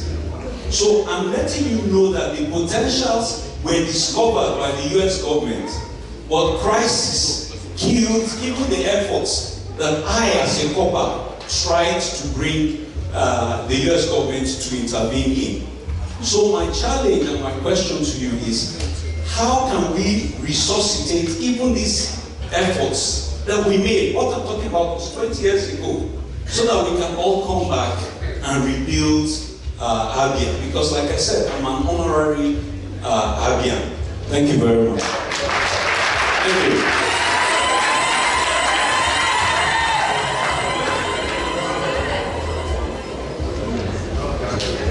Thank you very much, brother. We didn't get your name. Emmanuel Ogebe. Emmanuel Ogebe. What's your name, sir? Emmanuel Ogebe.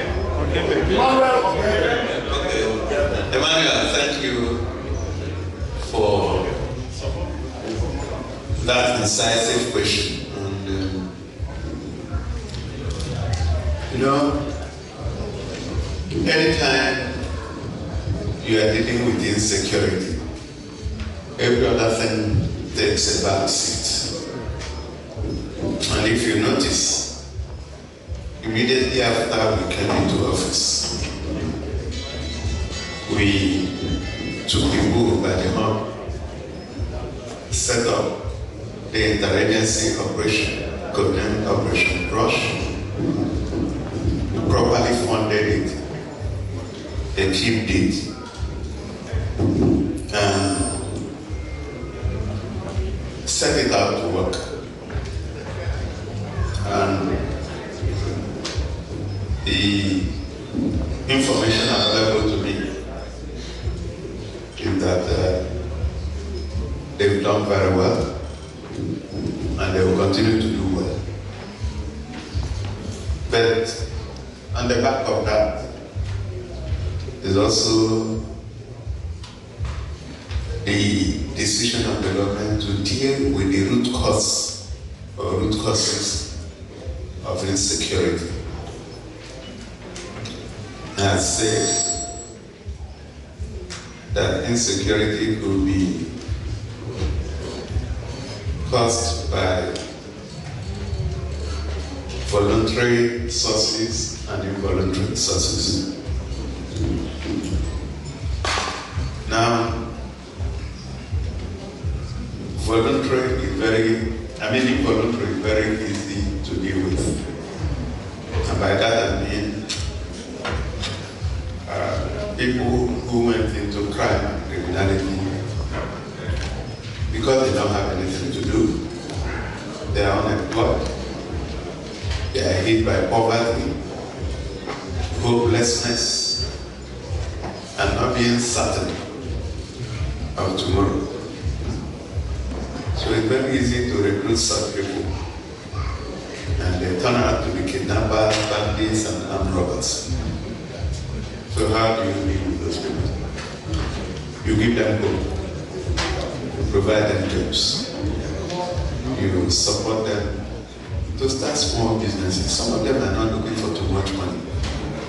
They just want to live their daily lives. So if the man wakes up in the morning, he doesn't even know where the next payment is going to come from. And somebody approaches him and says, oh, we have this thing we do. Come and dance. He looks at it. And then he feels that the consequences of staying idle and of being caught as a criminal, that the consequences are the same. Because if he stays hungry, he will die. And if he's caught committing a crime, they will also kill him. And then he rationalizes it and says, well, all die and die. So when you provide such people hope, they are now left with the voluntary criminals. And those ones, you face them with the instrument of coercion of the state. And those are the people that Operation Rush and targets. And I can tell you that that worked. So, the problem of Bakassi is a thing of the past in Abia State. And I was saying somewhere yesterday that if we've so organized ourselves that we hardly hear of kidnapping. And if you get involved, if you like, run to anywhere, we will catch you.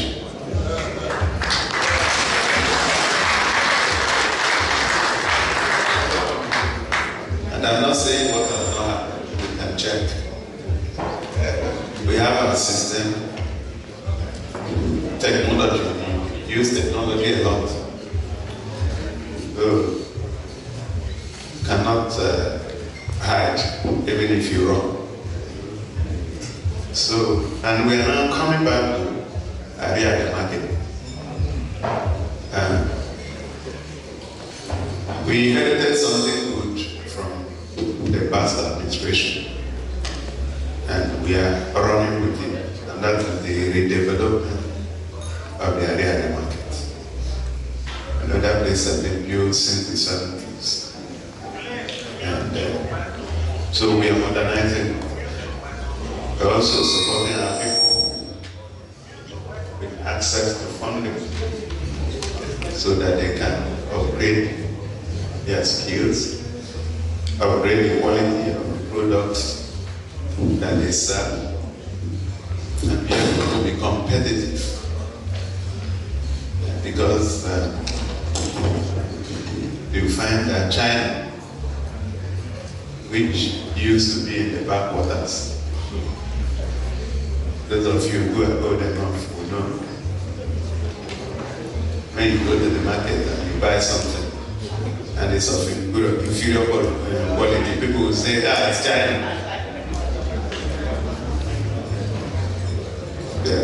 There's even a story of a man who went and married a Chinese wife. And then they had a baby. A few days later, the baby died. And the man's auntie was just pacing all over the place. And she was, I knew it. I knew it. I knew it would happen. And then the brother now says, auntie, what exactly are you on about? What do you know? Do you know what killed my son? I knew it. Chinese products, they don't last. Yeah!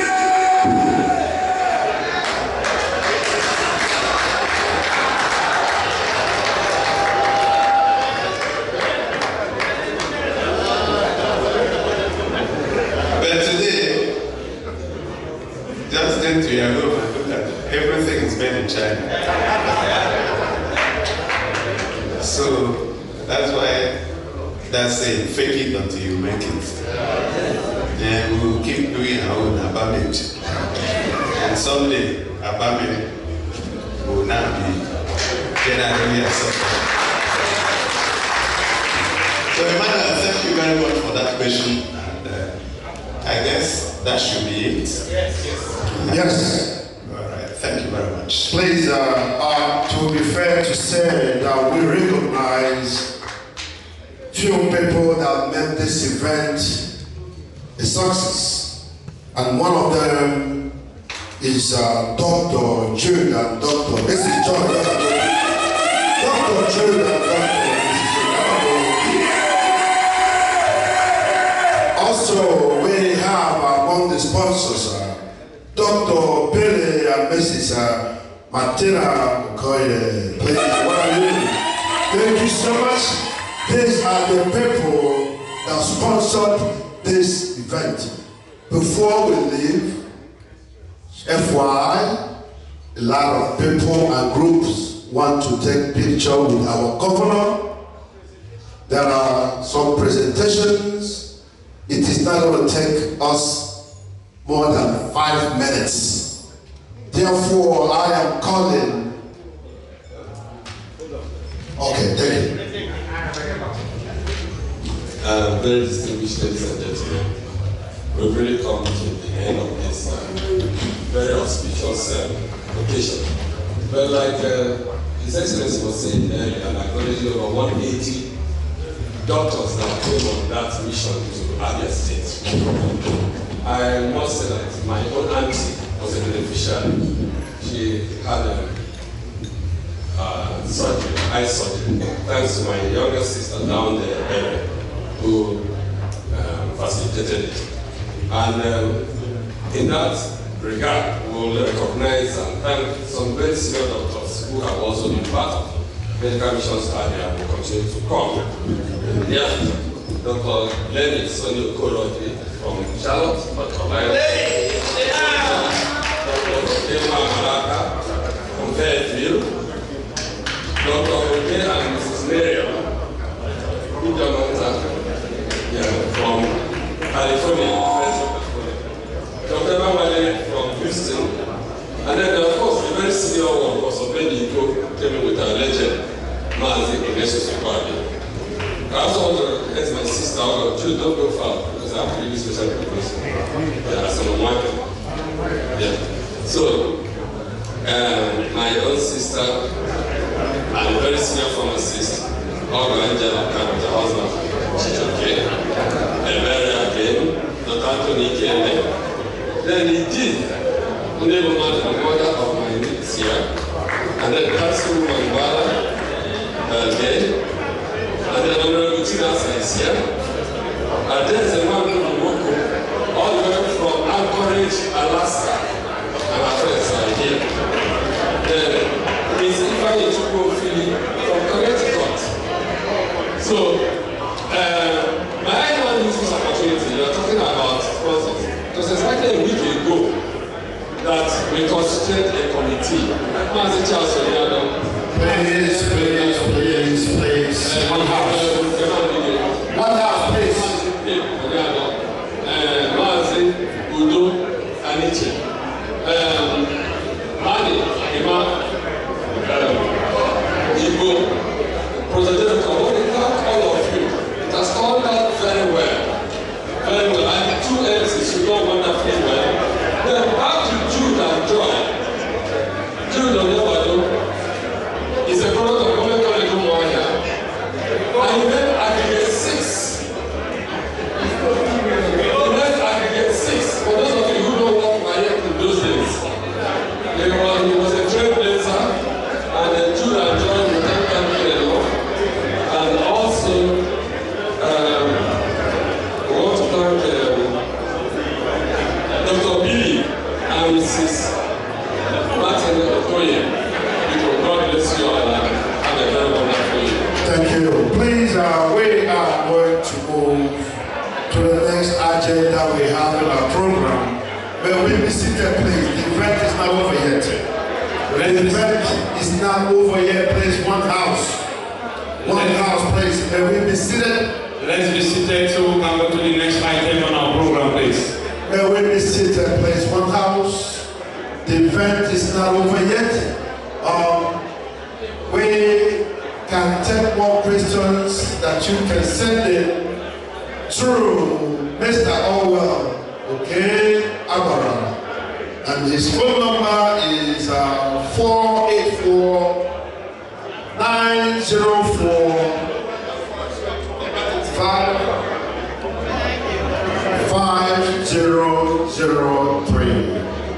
Again, the number is 484-904-5003 Anton Chama. And we are going to shift gear into the next line of item in our agenda. I will be calling on the President of Abia State Development Union. The President of Abia State Union is here. Please, may we be seated. May we be seated. Remember, we are going to take pictures. Abia State Development Union President, where are you, please? The governor is still here and he's seated. Please, may we be seated. May we please be seated. The governor is here. His Excellency, the Executive Governor of Abia State is here. Please, may we be seated, please. The event is still ongoing. Please, may we be seated. Please, let's regain our seats, please. I am calling on the President of Abia State Development Union in the name of Mazi James Ubuka Ubekwe. Where are you, sir? Thank you, my President. May we please be seated. May we please be seated after this event.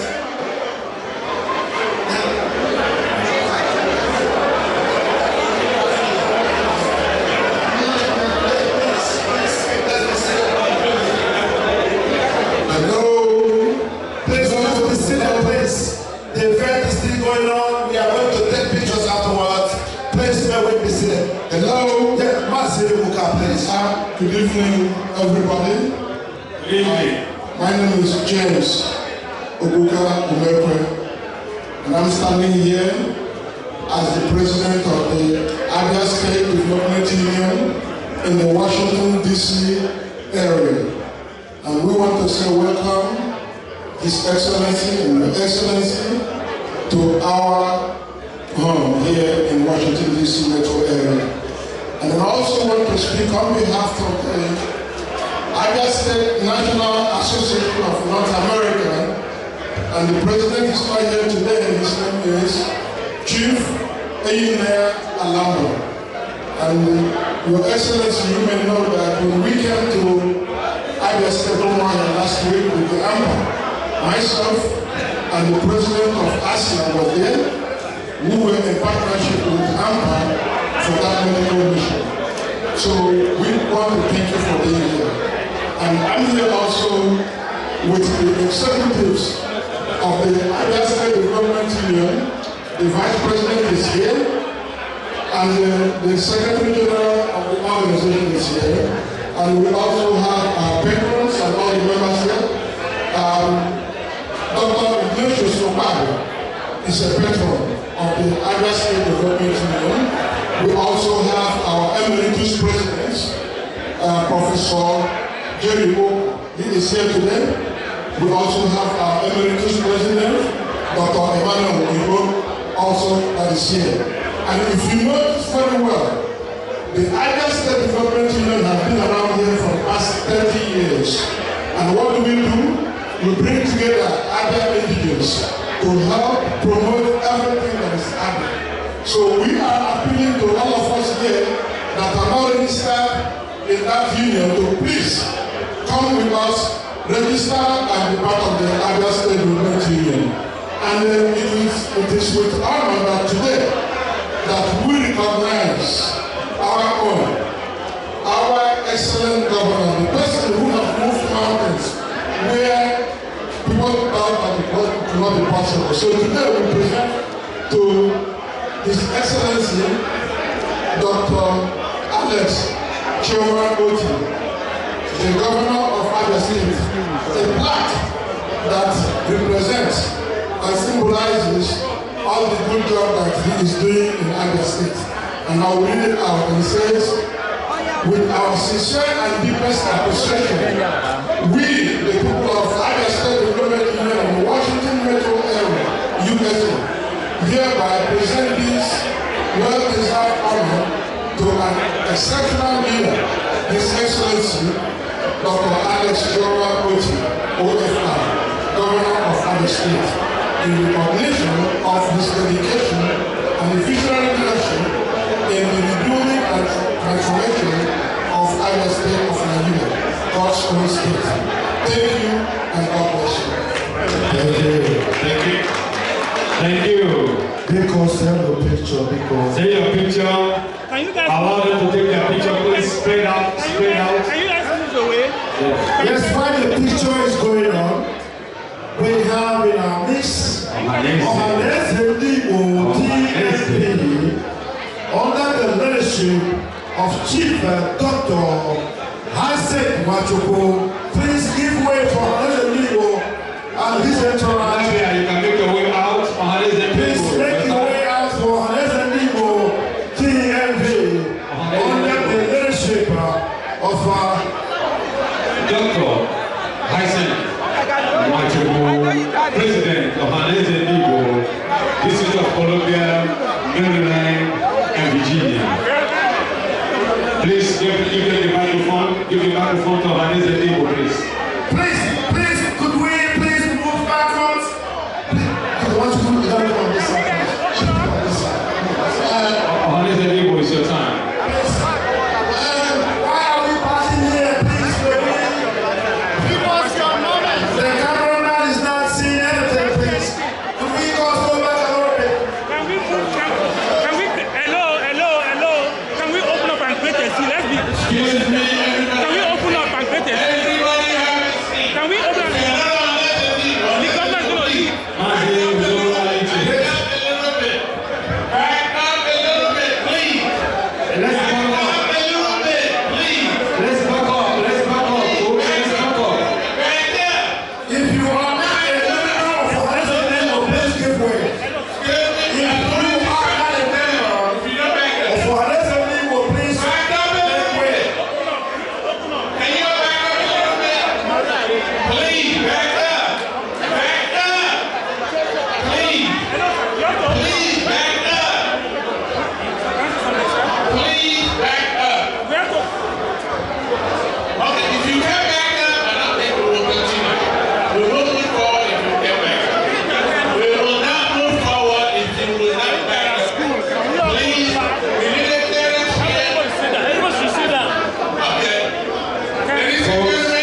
please.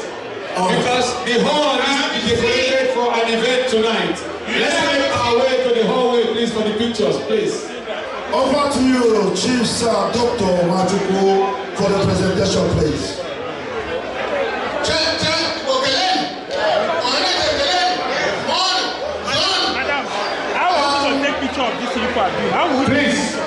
Please, after this presentation, we want everybody to make their way to the hallway, please. Actually, people can start exiting towards the hallway because this hall needs to be set up for tonight's event, please. We cannot inconvenience people that help us. It does not make any sense. Please, let's start making our way towards the hallway, please. We can continue our picture taking in the hallway, please.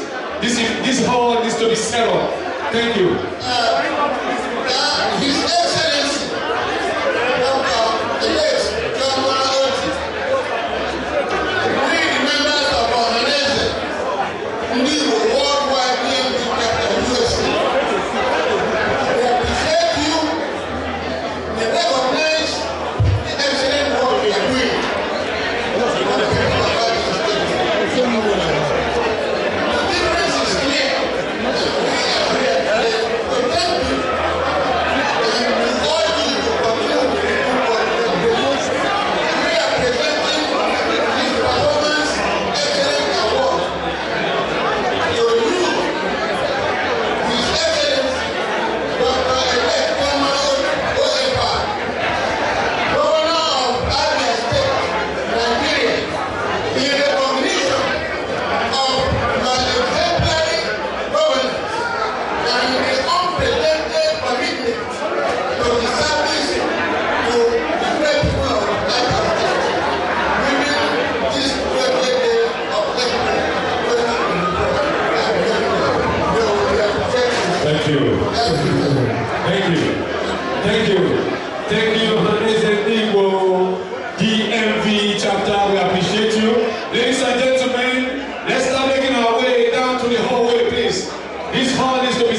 For tonight's event, please. Let us not inconvenience the family that gave us the grace to use this arena, please. Let's start making our way